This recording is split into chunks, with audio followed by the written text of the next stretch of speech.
नमस्कार, मैं हूं आपके साथ मयंक। आज 16 मई है। देखिए, जिस तरह से डोनाल्ड ट्रंप का चीन का दौरा हुआ, वो वापस अमेरिका पहुंच गए। सबसे बड़ा सवाल, न्यूक्लियर प्रोग्राम को लेकर डोनाल्ड ट्रंप और जिनपिंग में क्या बातचीत हुई, ईरान के न्यूक्लियर प्रोग्राम को लेकर, हॉर्मूज खुलवाने को लेकर क्या बातचीत हुई, और क्या अब फिर से ईरान पर कोई स्ट्राइक हो सकती है। ये तीन ऐसे सवाल हैं जो लगातार मुझसे पूछे जा रहे हैं, जो पूरे अमेरिका में ही नहीं, यूरोप में, पूरे दुनिया भर के जितने डिफेंस एक्सपर्ट्स हैं वो इस पर चर्चा कर रहे हैं। मैं तीनों सवालों के जवाब दूंगा आपको, और टू द पॉइंट कि मैं इस दौरे से क्या समझ पा रहा हूं। देखिए, डोनाल्ड ट्रंप का बयान आया है वापस पहुंचते साथ। उन्होंने ये कहा कि हॉर्मूज खुलवाने के लिए चीन राजी हो गया है और चीन उसमें मदद करेगा। ये कहना है डोनाल्ड ट्रंप का, जबकि हकीकत यह है कि चीन की तरफ से किसी भी तरह का कोई एक्शन प्लान नहीं को लेकर कोई समझौता नहीं किया गया है कि हॉर्मूज कैसे खुलवाया जाएगा। यानी हॉर्मूज के मुद्दे पर चीन जो है वो ईरान के साथ खड़ा हुआ दिखाई दे रहा है। देखिए, ये बड़ी गौर करने वाली बात है कि डोनाल्ड ट्रंप की जब वो बीजिंग में थे और वो अलग अलग मुद्दों पर जब चर्चा कर रहे थे और वहां से जो बयान दे रहे थे, उसका जवाब रूस के विदेश मंत्री के बयानों में भी साफ साफ देखा जा सकता है, लावरोव के बयानों में देखा जा सकता है। देखिए, डोनाल्ड ट्रंप थे बीजिंग में, उनकी होती है जिनपिंग से मुलाकात और हॉर्मूज को लेकर बात होती है। तो भाई, साधारण सी बात है, चीन ने भी ये बात कही कि पहले डोनाल्ड ट्रंप की तरफ से ये बात कही गई कि जो है हॉर्मूज खुलवाने के लिए चीन तैयार हो गया है, और चीन का कहना है कि वहाँ टोल नहीं लिया जाना चाहिए। इस तरह की बातें हुई। डोनाल्ड ट्रंप की तरफ से, अमेरिका की तरफ से बयान आए। देखिए, चीन का स्टैंड बड़ा साफ है। चीन, क्या कोई भी देश यही कहेगा कि भाई हाँ, हॉर्मूज जो है वो खुला रहना चाहिए और सब देश के जहाज वहां से निकलने चाहिए? अरे भाई, तो ये तो ईरान पहले ही निकलने दे रहा था। इसका करारा जवाब दिया लावरोव ने दिल्ली में। रूस के विदेश मंत्री ब्रिक्स की समिट में दिल्ली में थे, उन्होंने दिल्ली से जवाब दिया। उन्होंने ये कहा कि ये जो हालात हॉर्मूज में बने हुए हैं, इसके लिए अमेरिका जिम्मेदार है, इसके लिए इजराइल जिम्मेदार है। हॉर्मूज पहले से खुला हुआ था, चीन वहां से सबके जहाजों को निकलने दे रहा था, अमेरिका अपने जहाज जाके लेके वहां पर खड़ा हो गया, जिसकी वजह से हॉर्मूज बंद है। यानी जो कोशिश डोनाल्ड ट्रंप कर रहे थे, उसका करारा जवाब चीन ने दिया। चीन हॉर्मूज को लेकर, चीन ने किसी तरह का कोई वादा नहीं किया डोनाल्ड ट्रंप से। कैसे खुलवाया जाएगा? क्या चीन अपने जहाज भेजने वाला है? क्या चीन जो है किसी तरह से ईरान से कोई बात करेगा? चीन ने अपनी स्टैंड एकदम साफ कर दिया है। उसने कहा हाँ ठीक है जी, खुला रहना चाहिए हॉर्मूज, लेकिन किसी तरह का कोई एक्शन प्लान नहीं है। ये डोनाल्ड ट्रंप और अमेरिकन फॉरेन पॉलिसी की बड़ी हार है। हॉर्मूज को लेकर किसी तरह का कोई समझौता नहीं करवा पाए हैं डोनाल्ड ट्रंप। और इतना ही नहीं, वो रूस ने अलग जो है वहां से बयान दे दिया। लावरोव ने दिल्ली में थे, यहीं से उन्होंने धोखे रख दिया कि भैया ऐसा है, आपकी वजह से ये हालात खराब है और पूरी दुनिया देख रही है कि क्या दादागिरी कर रहे हो आप। और लावरोव बहुत कम होते हैं गुस्से में, रूस के विदेश मंत्री कम ही गुस्से में होते हैं, लेकिन इस बार दिल्ली आए थे, बड़े गुस्से वाले मूड में थे और उन्होंने जम के धोया अमेरिका और इजराइल दोनों को। तो ये जवाब उनका आया। तो ये हॉर्मूज वाली बात है। यानी हॉर्मूज पर पहला जो मुद्दा है, हॉर्मूज खुलवाने को लेकर जिनपिंग ने, चीन ने किसी तरह का कोई वादा नहीं किया है डोनाल्ड ट्रंप से। और हॉर्मूज में अब वही सिचुएशन है, पहले से खड़ी है। जैसे खड़े थे डोनाल्ड ट्रंप दरवाजे पर ईरान के, वो वैसे ही खड़े हुए अपने जंगी जहाज लेके। अब उसका क्या करेंगे पता नहीं। देखिए, अब दूसरे मुद्दे पे बात करते हैं, वो है ईरान का न्यूक्लियर प्रोग्राम, ईरान का यूरेनियम। देखिए, डोनाल्ड ट्रंप की तरफ से और अमेरिका की तरफ से चीन दौरे के दौरान जो बयान आए वो देखिए। उन्होंने, ये कौन कह रहा है? अमेरिका कह रहा है। Both countries agreed that Iran can never have a nuclear weapon, the white house said in a statement. देखिए, एक बयान आया, उसमें यह कहा गया कि भाई चीन भी इस बात के लिए राजी है कि ईरान के पास कोई परमाणु बम नहीं होना चाहिए। ऐसा बयान किसकी तरफ से आ रहा है? अमेरिका, ट्रंप की तरफ से आ रहा है। अब आप देखिए, चाइनीज जो स्टैंड है, चीन का स्टैंड है, वो क्या क्या कहता है?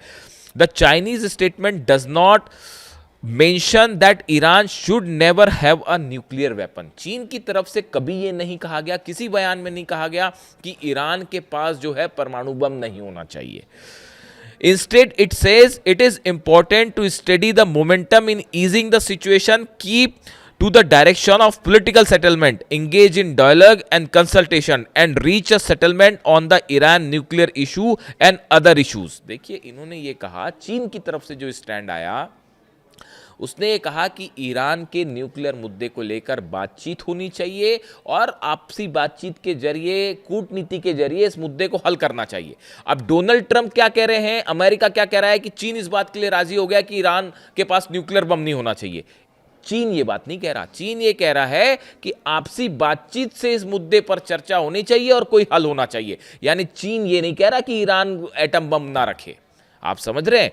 यानी हॉर्मूज के मुद्दे पर भी पिटे हैं डोनाल्ड ट्रंप बुरी तरह से, और न्यूक्लियर प्रोग्राम को लेकर भी कोई आश्वासन नहीं मिला जिनपिंग की तरफ से। ये दो बड़े मकसद थे डोनाल्ड ट्रंप के, जो पूरे दुनिया में पूछे जा रहे हैं कि आप हॉर्मूज खुलवाने गए थे, जिनपिंग ने क्या किया? तो जवाब आया जी, चीन ने लॉलीपॉप पकड़ा दी डोनाल्ड ट्रंप को। इस तरह के मीम्स चल रहे हैं। बोले आप न्यूक्लियर प्रोग्राम को लेकर वहां पर बातचीत करने गए थे, क्या ईरान तैयार हो गया? चीन रोकेगा ईरान का न्यूक्लियर प्रोग्राम? जिनपिंग ने लॉलीपॉप पकड़ा दिया डोनाल्ड ट्रंप को। तो जो दो असली मुद्दे थे वो हवा हो गए। अब देखिए ईरान का एनरिच्ड यूरेनियम, ये इसको लेकर मैं अपने अगले वीडियो में एक बड़ा खुलासा करूंगा कि ईरान के एनरिच्ड यूरेनियम को लेकर आगे क्या हो सकता है। याद रखिए इस बात को। पुतिन का बयान आया है जाने के पहले, जब ये डोनाल्ड ट्रंप निकल रहे थे बीजिंग जाने के लिए, तभी पुतिन का बयान आ गया था कि हम ये रखने के लिए तैयार है एनरिच्ड यूरेनियम। डोनाल्ड ट्रंप को और अमेरिका को ये बात मंजूर नहीं थी, उन्होंने उसको मना कर दिया। उसके बाद वो सब आप जानते ही हैं कि रूस ने जो है वो अपनी 35,000 किलोमीटर वाली जो समृद्ध मिसाइल फायर करी, इंटरकॉन्टिनेंटल बैलिस्टिक एटॉमिक मिसाइल्स का टेस्ट किया। वो सीधा संदेश था डोनाल्ड ट्रंप को, और लावरोव जो हैं वो हर उस बात का जवाब देते रहे। रूस के विदेश मंत्री, जो ट्रंप वहाँ से बीजिंग में अपनी लगे हुए थे कि किसी तरह से कुछ हो जाए, इधर से रूस जो है वो जवाब देता रहा। इस पूरी डील में, इस पूरी ट्रंप की यात्रा में दो तीन चीज़ें बिल्कुल साफ हैं अगर आप समझे तो। रूस, चीन और ईरान, ये तीनों देश अमेरिका के खिलाफ लंबी रणनीति बना के एकजुट खड़े हुए हैं, और इनका एकमात्र मकसद ये है कि जो अमेरिकन हेजेमनी थी कि वर्ल्ड का सुपर पावर है अमेरिका, इस पोजीशन को, इस इमेज को पूरी तरह से ध्वस्त कर देना है। आप देखिए, मैं आपको कई बार कह चुका हूं, जितने उद्देश्य थे ट्रंप के वो ईरान में फेल हो गए। ना न्यूक्लियर प्रोग्राम रोक पाए, ना एनरिच्ड यूरेनियम हासिल कर पाए, हॉर्मूज और फंसा के बैठे हुए हैं, सारे बेसेस जल गए, डिफेंस सिस्टम बर्बाद हो गए, अरब देशों को नहीं बचा पाए। बच क्या रहा है? इकॉनमी जो है वो आप देख ही रहे हैं क्या हालात। अमेरिका के अंदर भी विरोध हो रहा है, और अब पूरी दुनिया में जो एक इमेज थी डोनाल्ड ट्रंप की और अमेरिका की, वो तार तार हो गई है। अब देखिए कितनी सफाई के साथ जिनपिंग ने तेहरान वाले जितने मुद्दे थे वो उसको ताइवान पर ले आए, और यहाँ ये पहली बार ऐसा हुआ होगा कि सामने डोनाल्ड ट्रंप बैठे थे और शी जिनपिंग ने सीधा मुंह पे कह दिया कि ताइवान से दूर रहिएगा, वरना हम दोनों देशों के बीच में सीधा टकराव हो सकता है। इतनी बड़ी बात अगर एक राष्ट्रपति दूसरे राष्ट्रपति के सामने कह रहा है, उससे आप समझ जाइए कि मामला कितना गंभीर था। और इसीलिए बार बार ये कहा जा रहा है कि लॉलीपॉप पकड़ा दिया जिनपिंग ने ट्रंप को, और रूस का मूड एकदम क्लियर है। अब इन हालात में वापस पहुंचे हैं, अब देखना ये है कि आगे क्या होगा। क्या किसी तरह की कोई बातचीत फिर से हो सकती है? ईरान की यूरेनियम को लेकर कई खबरें हैं, वो मैं अगले वीडियो में, क्योंकि वो एक पूरा अलग मुद्दा होगा, उस पर हम चर्चा करेंगे। लेकिन फिलहाल दुनिया भर के तमाम डिप्लोमेटिक और डिफेंस एक्सपर्ट्स ये मान के चल रहे हैं कि डोनाल्ड ट्रंप ने भले डील करी होगी, बिजनेस डील करी होगी, ट्रेड डील्स की होगी, वो 20 CEOs लेके गए थे तो डील हो ही गई होगी, लेकिन ईरान के मुद्दे पर, खासकर हॉर्मूज के मुद्दे पर, ईरान के न्यूक्लियर प्रोग्राम के मुद्दे पर, और जंग, देखिए चाइना ने यह भी साफ कर दिया है कि हम जंग के खिलाफ है। स्टेटमेंट देखिए, Chinese position on the Iran situation is very clear. The conflict has inflicted severe losses to the people in the Iran and other regional countries. देखिए चाइना की जो विदेश मंत्रालय की तरफ से बयान आ रहा है कि ये जो जंग हुई है इससे ईरान को खासा नुकसान हुआ है, 3,000 से ज्यादा लोगों की वहां मौत हुई है, और जितने आसपास के अरब देश हैं उनमें भी खासा नुकसान हुआ है। इसलिए ये इस तरह के हमले नहीं होने चाहिए, इसे बंद करिए। यानी जंग के मुद्दे पर भी चीन जो है वो अमेरिका के खिलाफ खड़ा हुआ है। न्यूक्लियर प्रोग्राम पे, हॉर्मूज पे और जंग, तीनों मुद्दे पे बड़ा झटका लगा है डोनाल्ड ट्रंप को। ये तमाम इंटरनेशनल एक्सपर्ट्स का मानना है। आपको वीडियो कैसा लगा कमेंट करके बताइए, और अगले वीडियो में हम ईरान के यूरेनियम को लेकर क्या डेवलपमेंट है, पर्दे के पीछे बहुत सारा खेल हो रहा है, वो उस पर चर्चा करेंगे। Thank you so much.